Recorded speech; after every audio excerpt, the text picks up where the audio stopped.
This is Update One, the podcast of the National Press Club in Washington, D.C. Update One provides a forum for listeners to learn about national and international stories, focusing on journalism and communication issues, news, and politics. Now, the latest edition of Update One. I'm National Press Club member Tom Young in Washington. Most people who follow journalism issues are familiar with the role of the National Press Club. It hosts newsmaker events and, of course, promotes a free press. The National Press Club Journalism Institute supports young reporters through scholarships and professional development programs. But a lot of folks don't realize the Press Club has within it an American Legion post. And that post has been part of the club for nearly a century. This November, American Legion Post 20 will celebrate its centennial. The commander of Post 20, retired Navy captain and Press Club member Jim Noone, joins me in the studio today. Full disclosure, I'm also a member of Post 20, and I work with Jim as the post's second vice commander. Jim, tell us about how an American Legion post came to be associated with the National Press Club. Well, Tom, first of all, thanks for the opportunity to talk a little bit about Post 20 and its history, especially the fact that we're celebrating our centennial this year, as you mentioned. In 1919, General John Pershing, commander of the American Expeditionary Force in World War I, was serving in Washington, and he was an associate member of the Press Club at the time. Odd to learn, as we did, that that was the case, but Pershing was an associate member of the club, and the club was started at his suggestion. And it was actually founded at the Press Club on November 11th, 1919, 1 year after the signing of the armistice that ended World War I. Its charter was issued by the American Legion on November 19th, 1919. So this year we're looking forward to having a centennial observance on that date, November 19th. Early in its history, the post was called the Pershing Post or the Blackjack Post in honor of General Pershing. General Pershing was also instrumental in starting the American Legion when he was in Paris in late 1918 and early 1919. And indeed, this year the American Legion is celebrating its 100th anniversary. As best we can determine, one of the reasons, if not the primary reason, why General Pershing thought that it would be good to have a post here at the Press Club was to provide a forum to help support this new organization of veterans that he had worked to establish and which eventually became the American Legion. So that's an interesting, colorful story about the origination of our Post 20 here at the Press Club. Our post does have a colorful origin story. Jim, you're a Navy veteran. I flew with the Air National Guard. Tell us about some of the members of Post 20 and their backgrounds. Well, we've got a diverse membership, and we do indeed have some interesting members. We may be the only American Legion post in the country that has a veteran of the Battle of Midway. Wow. As one of our members. His name is Jack Crawford, Captain Jack Crawford, Navy retired. Jack was a graduate of the Naval Academy and was assigned as an ensign to the aircraft carrier Yorktown in 1942, not too long after the attack on Pearl Harbor. And he boarded the Yorktown the night before it sailed out of Pearl Harbor, en route to a position out in the Pacific where the mission was to intercept a powerful Japanese task force headed for the U.S. island of Midway. So the Yorktown was the only U.S. carrier sunk in that battle.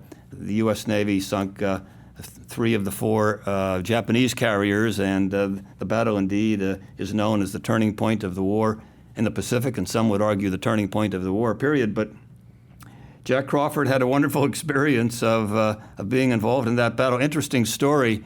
He was presented with a pair of binoculars by the American Legion when he was a senior student at the Naval Academy for academic achievement. He had those binoculars with him when he was on the Yorktown. The Yorktown, after being hit by Japanese torpedoes, was listing severely, and the commanding officer ordered abandon ship. Well, Jack abandoned the ship pretty quickly. He left most of his personal belongings behind, including those binoculars, which had an inscription to Ensign Jack Crawford from the American Legion. Anyway, The Yorktown did not sink, as the commanding officer thought might be the case. It foundered for some period of time, so he sent a boarding party back to destroy classified documents and that kind of thing. And one of the members of that boarding party happened to come upon those binoculars, decided to liberate them, and in doing so, he discovered the inscription to Jack Crawford. Well, he happened to be a Naval Academy classmate of Jack Crawford's, and when Jack Crawford was, as many persons were who abandoned ship, was rescued by a Navy destroyer sailing alongside. Anyway, when Jack got back into Pearl Harbor, the person who liberated the binoculars looked him up and returned the binoculars to him. So it ended with a happy ending. Oh, that's a neat story. And I believe Jack brought those binoculars to one of our meetings. He did indeed. He was a speaker at one of our meetings last year, Tom, as you recall, around the Battle of Midway anniversary in June, and he brought those binoculars with him. Another interesting member we have is a retired medical doctor who practiced medicine in the D.C. area for most of his career, Jim D'Angelo. And speaking of the Battle of Midway, Jim founded in 1992 an organization called the International Midway Memorial Foundation, the purpose of which has been to ensure that the Battle of Midway and those who served there is and are properly remembered and commemorated. And Jim wrote a book which was published last year called Victory at Midway, the battle that changed the course of World War II. And as you may recall, Jim has been one of our speakers as well. Yes. We have a very literary group of members of our post. Another is Commander Rick Campbell, retired Navy commander, who was a submarine officer. After his retirement from the Navy, he became an author and has published several books, 5 or 6 books, on submarines. Mm-hmm. Yes, his books are quite good. I've read them. Yeah. And another literary member of our post is you, Tom. I know that you served in Afghanistan and Iraq with the Air National Guard and had a very distinguished career with the Guard after having been a writer, editor, and in the broadcast division of Associated Press. Yes, yes. For a number of years. And that you have written 4 or 5 books, fiction books. Correct. Military adventures, etc. So that's just an example of the diverse and interesting members that we have in the post. Another, before I forget it, is Myron Belkind. Myron, as a Vietnam veteran, was an Army journalist serving in Vietnam and had a very distinguished career with Associated Press. Oh, yes, very much so. Her serving overseas, India, and other places, and is a former member of the National Press Club. Our post has also had some fairly illustrious members in the past. Who are some of our notable past members? 2 in particular come to mind. One is Sarah McClendon.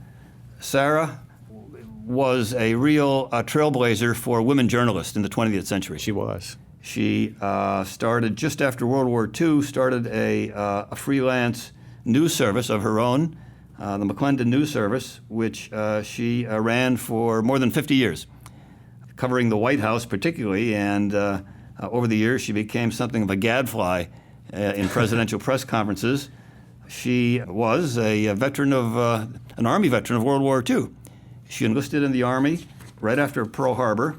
She served in the Women's Army Auxiliary Corps, then attended OCS and got commissioned as an officer and was assigned to the Army Surgeon General's office as a public relations staffer. She was also the first Army officer to give birth at a military hospital. Wow. We found out at Walter Reed Hospital during the war. Now, that's a life well lived. It is, and indeed, the room where we meet at the National Press Club, where our post-20 meetings are conducted, is called the McClendon Room, named after Sarah McClendon, which is highly appropriate. Another well-known and interesting member of our post over the years has been a gentleman named John Cosgrove. John was a Navy veteran of World War II, served on a destroyer escort in the Pacific. After the war, worked in journalism in D.C., founded his own public affairs firm. He was a well-known member of the Press Club. He joined the Press Club in 1948, shortly after World War II. In 1961, he was elected president of the Press Club, sworn in by then Chief Justice Earl Warren from the Supreme Court, and a surprise official witness to the event was newly inaugurated President John F. Kennedy. But John lived a long life, died at age 98 in 2016, and he actually knew many of the earliest members of the Press Club, which was founded in 1908. So in many ways, John was a guardian of the club's institutional memory well into the 21st century. And indeed, he was so beloved and known in the Press Club that, as you know, another Press Club room was named after him, the Cosgrove Lounge. Appropriately so. I forgot to mention that Sarah McClendon was a commander of our Post 20 in the 1990s, 90 to 91, excuse me, and 95 to 96. John Cosgrove was also a commander of our post, 1999 to 2005. So it's interesting that these two were World War II veterans, former commanders of our post, and have rooms named after them in the National Press Club. It was an honor to get to know both of them. That's right, it was indeed. A third name I would mention is John Fales. For many years, John wrote John was a Marine Corps veteran, deceased now, died last December actually, and he for many years wrote a column that was published here in D.C. In a newspaper column called under the name of Sergeant Shaft, and he spent most of his adult life after being medically discharged from the Marine Corps, a Vietnam veteran, was injured in Vietnam, to help veterans, veteran causes, especially those related to health care. Our post was very fortunate to have Sarah McClendon, John Cosgrove, and John Fales as our members over the years. Definitely, definitely. Our post meets every other month, and one of the things that I most enjoy about those meetings is the terrific speakers we get. Here in the nation's capital, we have access to all kinds of newsmakers and authors on military issues, and I have to say some of them have really had me on the edge of my seat. Can you talk about some of our recent guest speakers? Yes, I can. As you said, we're very fortunate to get interesting guest speakers. I think the fact that we're located at the Press Club gives our post kind of a cachet that the other 20-some posts in D.C. don't have, or indeed many of our fellow posts in the Maryland and Northern Virginia areas. Over the past couple of years, we've been fortunate to have the public affairs heads of virtually all of the military services, normally general officers or admirals, come in and talk about their challenges, goals, priorities in public affairs, and particularly dealing with the press, which we think these kind of speakers are highly appropriate given the fact that we're a Press Club situated American Legion post. For example, in May of this year, we had the head of Government and Public Affairs from the Coast Guard, Rear Admiral Melissa Burt, who gave a very interesting talk. Last month in June, our speaker was Max Lederer, publisher of Stars and Stripes, who talked to us about the history of Stars and Stripes, how it's staffed, and the fact that they work hard to maintain editorial independence despite the fact that they're part of the Department of Defense. Captain Jack Crawford, as we discussed before, has spoken about the Battle of Midway and what it was like to watch the planes fly off the carrier Yorktown, knowing that he may not ever see those pilots again. Wow. To engage incoming Japanese forces. We've had a number of authors speak, as I think you know. A very interesting author speaker that we had earlier this year was James Scott, who has written several military history books. The most recent one, which he discussed at our meeting, was called Rampage, about the Battle of Manila, the World War II Battle of Manila. Little known, but a terrible battle to the civilians of Manila in the Philippines. That was a fascinating talk and a fascinating book, too. I couldn't put it down. Yes, it was indeed. So we're very fortunate to have speakers of that caliber come to greet us at our meetings. Absolutely. Absolutely. The Press Club has some interesting history with regard to the military, and that history includes a famous photo of Harry Truman playing our piano with Lauren Bacall on top of the piano. How did that happen? Well, here's the story. In 1942, the Press Club began an institution called the Canteen, where they would provide on a Saturday a reception, no cost, for military members who happened to be in the Washington area. And they would provide hot dogs and beer, and it was a nice time that gave military members, many of whom were between assignments having to do with wartime assignments, would give them some time to relax and enjoy themselves. In February of 1945, February 10th to be precise, a former senator named Harry Truman was then vice president, and he decided to attend one of the canteens to meet some of the servicemen and provide help out with the cheer that was provided at those canteens.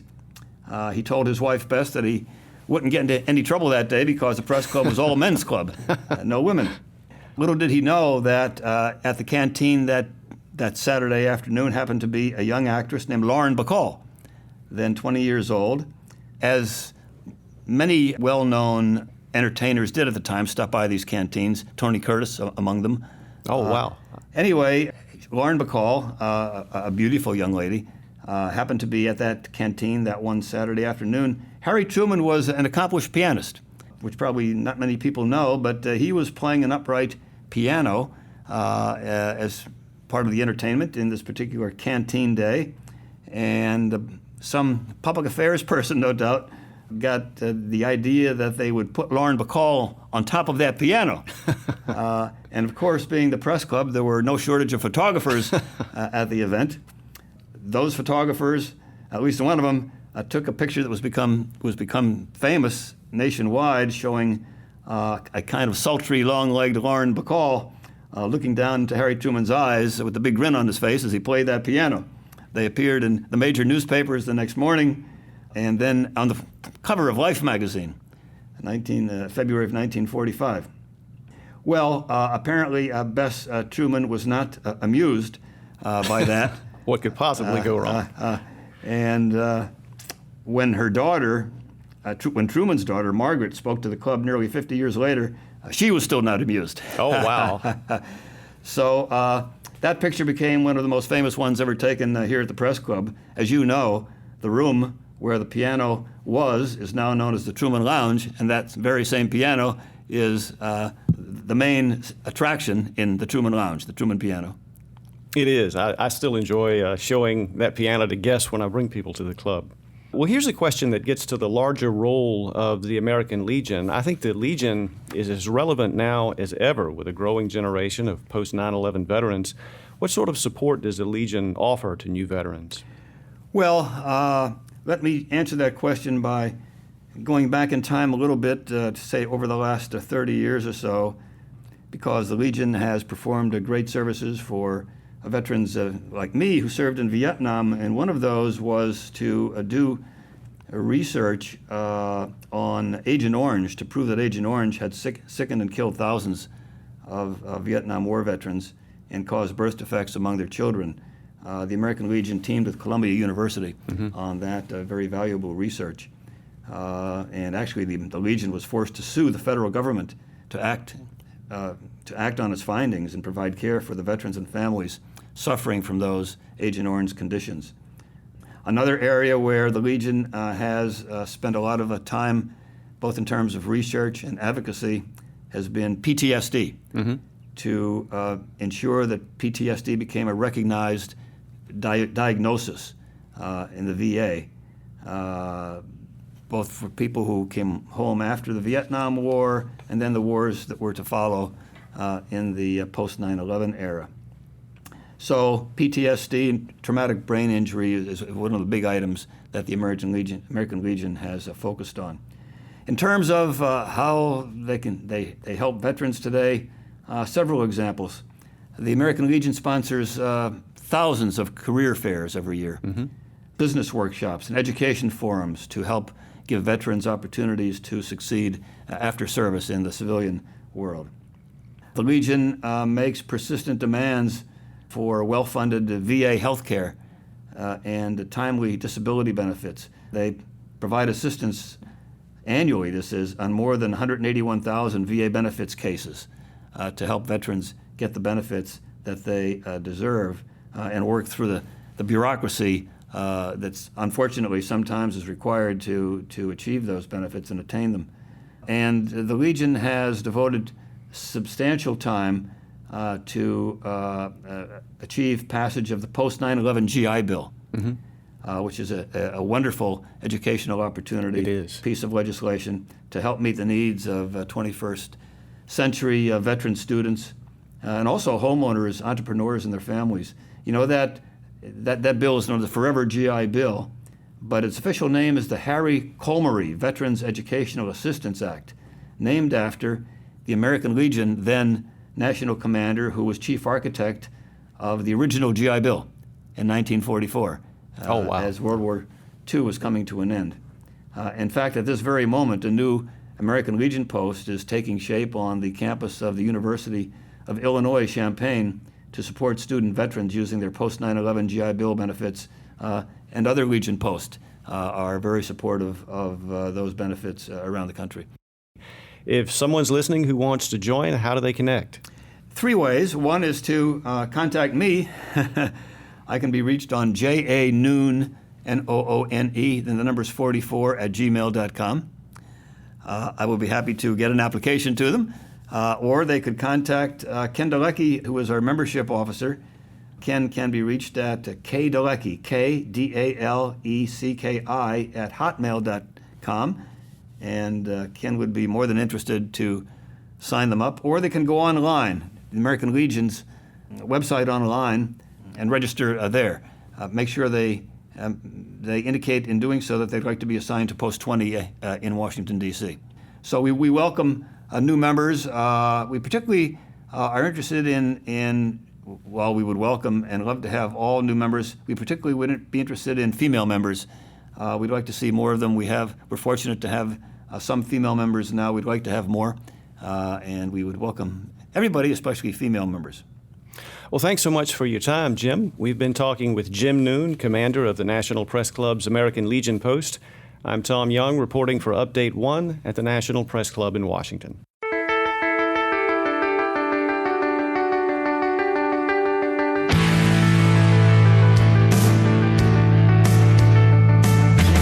Update 1 is a production of the National Press Club's Broadcast Podcast Committee. You can comment on this podcast or any episode of Update 1 by sending an email to update1podcast, that's update the number 1 podcast @gmail.com. Thanks for listening to Update 1.